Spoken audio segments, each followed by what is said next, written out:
Hello class six, welcome to the class. Myself S T Mohit और मैं आपको पढ़ा रहा हूँ सोशल साइंस। जैसा कि मैं आपको पहले ही बता चुका हूँ, सोशल साइंस में हम पॉलिटिकल साइंस का चैप्टर 1 और सोशल साइंस का कहें तो चैप्टर नंबर 22 अंडरस्टैंडिंग डाइवर्सिटी, ठीक है ना। ये आज हम पढ़ेंगे। पॉलिटिकल साइंस का ये चैप्टर 1 है, ठीक है। पेज नंबर 150 पर आपको मिलेगा ये, ठीक है। तो चलिए फिर हम स्टार्ट करते हैं। उम्मीद है कि आपको समझ में आएगा। तो चलिए शुरू करते हैं। Chapter number 22 understanding diversity. Diversity को समझना। देखिए, डाइवर्सिटी का मतलब होता है विभिन्नताएं, अलग अलग चीज़ें।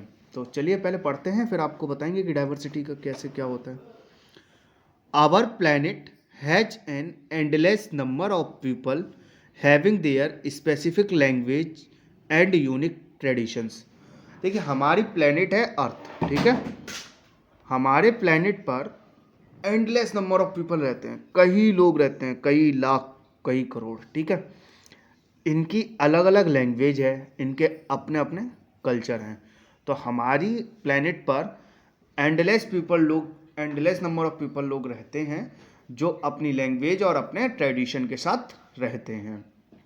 They follow different religions and cultures. वो अलग अलग रिलीजन्स और अलग कल्चर फॉलो करते हैं, ठीक है। हम जैसे हिंदू रिलीजन को फॉलो करते हैं, तो कुछ मुस्लिम रिलीजन को फॉलो करते हैं, कुछ क्रिश्चियन रिलीजन को फॉलो करते हैं, तो कुछ जैन को फॉलो करते हैं। तो इस तरीके से वो अलग अलग रिलीजन्स को वो फॉलो करते हैं। These difference enrich our lifes. Enrich का मतलब होता है समृद्ध, ठीक है। ये जो अंतर है, ये जो डिफरेंस है, ये हमारी लाइफ को बहुत ही इनरिच करते हैं, बहुत ही अच्छा बनाते हैं, समृद्ध करते हैं, ठीक है। एवरी सोसाइटी हैज इट्स आउन स्पेशल कल्चर। हर एक सोसाइटी का उसका खुद का एक स्पेशल कल्चर होता है। India is a vast country. India एक बड़ा देश है, ठीक है। वास्ट का मतलब होता है बड़ा। तो इंडिया एक बड़ा देश है। Different parts of the country have different customs, language, dresses and food habits. देखिए, इंडिया के अलग अलग पार्ट में आप चले जाइए तो वहाँ पर अलग अलग रीत, अलग अलग भाषाएं, अलग अलग धर्म, अलग अलग खाना और अलग अलग कपड़े हैं। जैसे आप समझिए मैनपुरी में हैं आप, ठीक है ना। तो मैनपुरी में हमारा अलग खाना है, हिंदी बोली जाती है। आप बुंदेलखंड में चले जाइए तो वहाँ की बुंदेलखंडी भाषा थोड़ी सी बदलेगी। वहाँ खाने में थोड़ा सा बदलाव होगा, कपड़ों में थोड़ा सा बदलाव होगा। और फिर आप चले जाइए केरल की तरफ, तो केरल तो आप बिल्कुल ही बदलाव हो जाएगा। वहाँ खाना कुछ और होगा, वहाँ कपड़े कुछ और होते हैं, और वहाँ लैंग्वेज के तो एक आता ही है।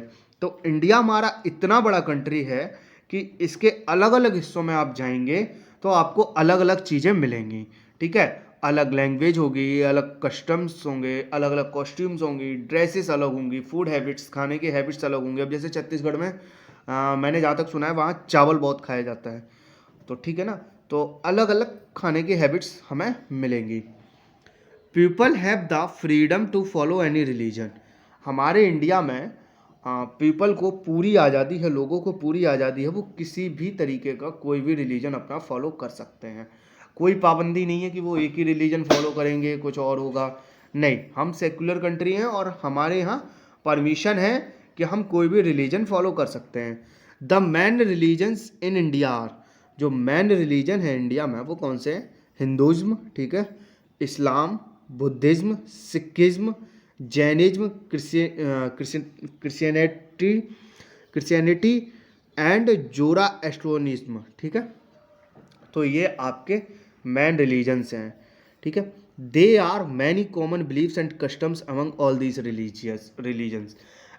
इन सभी रिलीजन्स में कई कई ऐसे होते हैं, बहुत कॉमन होता है कि किसी एक व्यक्ति पर विश्वास करते हैं, मतलब कोई एक आस्था पर ये लोग चलते हैं और एक ही चीज़ को फॉलो करते हैं सभी रिलीजन। ऐसा होता है कई पॉइंट्स पे, ऐसा होता है कि हम सभी रिलीजन एक हो जाते हैं। Despite the differences we all are one. इन अंतरों को पीछे छोड़ दें, ठीक है ना। धर्म के, कपड़े के, खाने के, इन सब के अंतरों को हम पीछे छोड़ दें, फिर भी हम एक हैं, ठीक है, अगर इन सब अंतरों को हम पीछे छोड़ दें तो हम एक हैं। The constitution of India recognizes the right for everyone to practice their religion and develop their language and culture. जो हमारा भारत का संविधान है उसने हमें यह पूरा राइट दिया है कि हम किसी भी रिलीजन को फॉलो करें, कोई भी लैंग्वेज को फॉलो करें, कोई भी भाषा बोलें, कोई भी कल्चर को फॉलो करें, कोई दिक्कत नहीं है। हमें पूरा अधिकार है कि हम चाहे किसी भी रिलीजन को फॉलो कर सकते हैं, चाहे किसी लैंग्वेज के साथ जा सकते हैं, किसी एक खाने के साथ जा सकते हैं, किसी एक टाइप के कपड़े के साथ जा सकते हैं, हमें कोई रोक नहीं है। तो ये इंट्रोडक्शन है, एक बार मैं आपको फिर से बता देता हूँ। देखिए हमारे प्लेनेट पे अलग अलग लोग रहते हैं और लाखों करोड़ों लोग रहते हैं, वो अपनी अपनी भाषाएं बोलते हैं, अपने अपने ट्रेडिशंस को फॉलो करते हैं। बहुत सारे अलग अलग कल्चर भी हैं जो लोग फॉलो करते हैं, अलग अलग कल्चर, अलग अलग रिलीजन्स, ठीक है। ये जो डिफरेंसेस हैं ये हमारी सोसाइटी को बहुत उत्तम बनाते हैं, समृद्ध बनाते हैं, ठीक है।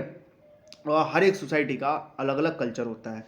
इंडिया एक वास्ट कंट्री है, इंडिया एक बहुत बड़ा देश है और यहाँ पर कंट्री के अलग अलग हिस्सों में आप जाएंगे तो अलग अलग लैंग्वेज, अलग अलग ड्रेसेस, अलग अलग फूड हैबिट्स आपको मिलेगी, ठीक है। पीपल को लोगों को यहाँ पर पूरा राइट होता है, पूरा अधिकार होता है कि वो किसी भी रिलीजन को फॉलो कर सकते हैं। जो मेन रिलीजन है इंडिया में वो है हिंदुज़्म, इस्लाम, बुद्धिस्ट, सिखिज्म, जैनिज्म, क्रिश्चियनिटी और जोरास्ट्रोनिज्म, ठीक है। और ऐसे बहुत सारे कॉमन बिलीफ होते हैं इनके बीच में जो सभी रिलीजन फॉलो करते हैं, ठीक है। कॉमन बिलीफ होते हैं, अलग अलग बिलीफ भी होते हैं जो लोग फॉलो करते हैं। अगर इन डिफरेंसेस को हम साइड में रखते हैं उसके बावजूद भी हम एक हैं। ये सारे डिफरेंसेस हैं लेकिन फिर भी हम एक हैं। हमारे भारत के संविधान ने हमें अधिकार दिया है कि हम किसी भी धर्म को मान सकते हैं, किसी भी रिलीजन को फॉलो कर सकते हैं और किसी भी लैंग्वेज को हम बोल सकते हैं, कैसे भी कपड़े पहन सकते हैं। तो ये था आज का लेक्चर 1। उम्मीद है आपको समझ में आया होगा। आपने अपना टाइम दिया उसके लिए थैंक यू सो मच।